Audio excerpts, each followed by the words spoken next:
Jorgensen. So happy to be here. We've talked to a bunch of you all already.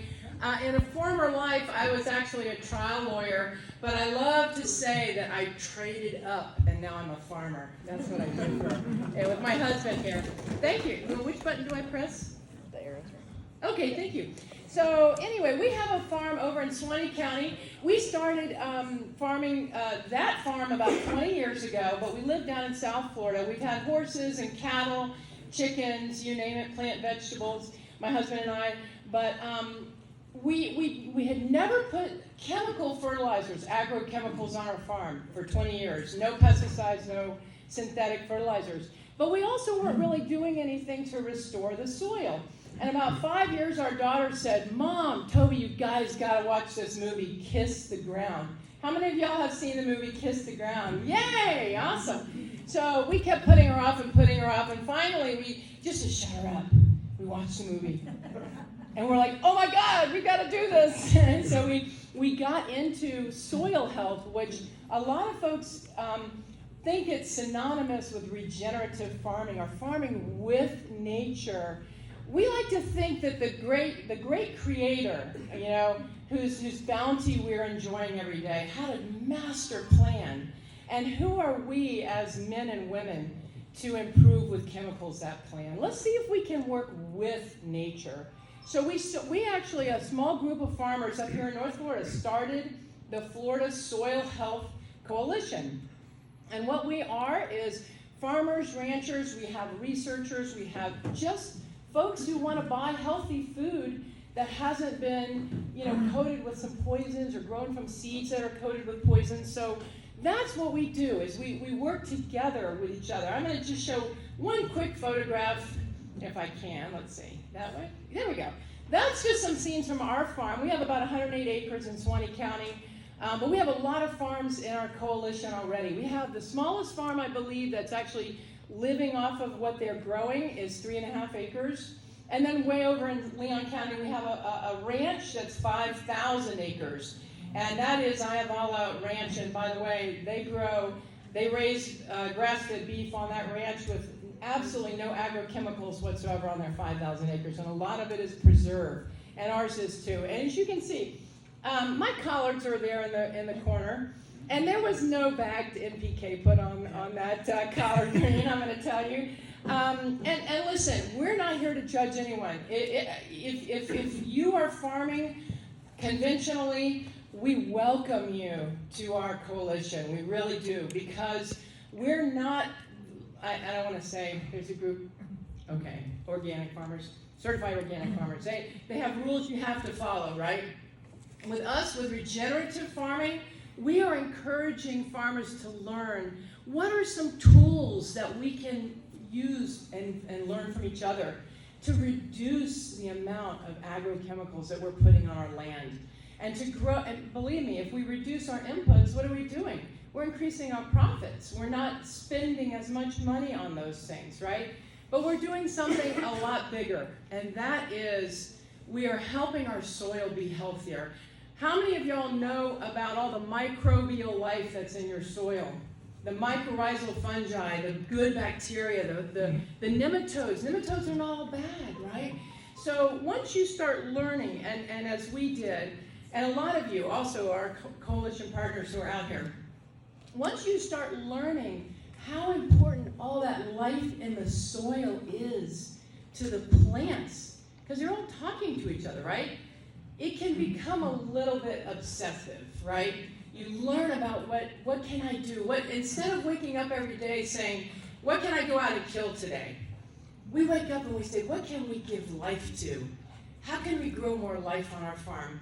The problem is it does get a little bit obsessive. And then this is a photograph of my husband and I at a party. We get a little bit obsessed over it. We really do, and it can be a lonely life. You know, it can be really lonely because all we can talk about, and people are like, they see us at a party, and they're like, oh God, they're going to talk to us about, like, I don't know, you know, mycorrhizal fungi again or something. No. So anyway, but it really is exciting because I think it's bringing a lot of joy back to farming. We were just talking with some young farmers. We've got a lot of young farmers coming in. You know, the average age of farming in Florida is like, our average farmer age is like 65 years old. So we need some young people to come back. Anyway, let's talk a little bit, and I'm not gonna bore you like the guy at the party. Why do we want cleaner, healthier soil? Because we all live with our springs and our rivers and our lakes, right? We want clean water. So if we can reduce the agrochemicals that are going into our sandy soil, that is going to clean up our waterways, right? And it's also going to make our plants healthier. And there are a lot of, I'm going to keep clicking through here. There are 6 soil health principles. If you stop by our table, I know a lot of you we've already spoken with. We'd be happy to give you the handout on this. There are a lot of places you can learn how to farm more holistically with nature. But some of the key principles are keeping the ground covered all the time. If growing soil armor, we call it, but plants that are going to regenerate the soil, that are going to add organic matter that we really, really need in Florida. And then we offer here with the coalition, it's a small but growing group. Every week we're gaining more and more members here in Florida. We offer, like I said, the farmer-to-farmer mentoring. We have soil health workshops. We had one yesterday. We had our first one yesterday, and it was about soil testing and cover crops. We are offering farmer field days, and we just want you all to understand what are some of these wonderful tools that can help you grow holistically here in Florida. One other thing I want to mention, and we'd love to talk with anybody who's interested more at the table. Excuse me. There is a great researcher who was with the USDA for 11 years, has many published studies, a guy named Jonathan Lundgren. He left the USDA because he decided that being a scientist who was studying just one sliver of each problem was never going to change how farms were working. And so he left and he bought a farm, literally bought a farm. And he is doing a study called the 1,000 Farm Study, massive study across the United States. He's been to Florida already once, and we want to bring him back to Florida. We want to bring him to North Florida specifically to study our farms. And what he's doing is comparing farms that are using regenerative farming on one end, no agrochemicals, a lot of these practices like growing cover crops and adding organic matter, and farming with nature. And then on the other end, the conventional crops.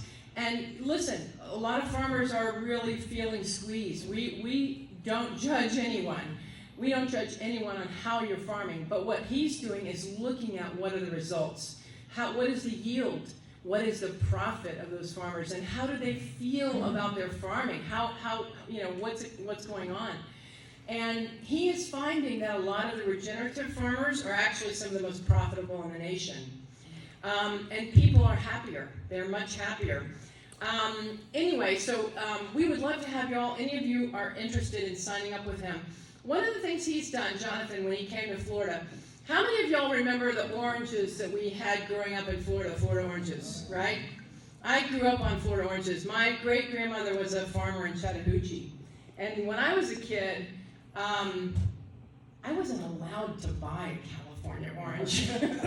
I mean, that was like a deadly sin in my family. You were not allowed to buy, because we grew our oranges. Well, guess what? We only have 5% of the oranges we had even 20 years ago.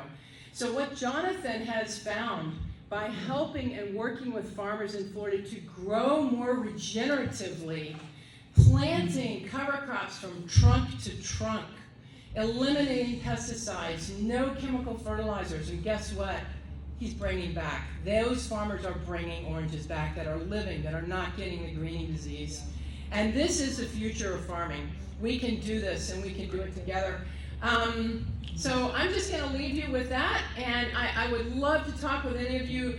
Toby, we've got Gus is here also. He's one of our partners. Sarah's a partner. We've got Sonia is out here somewhere too. She's another partner, and Amy too. So we're all here to talk to you all about this, and let's raise a glass to our health. Let's grow healthy farms. Thank you.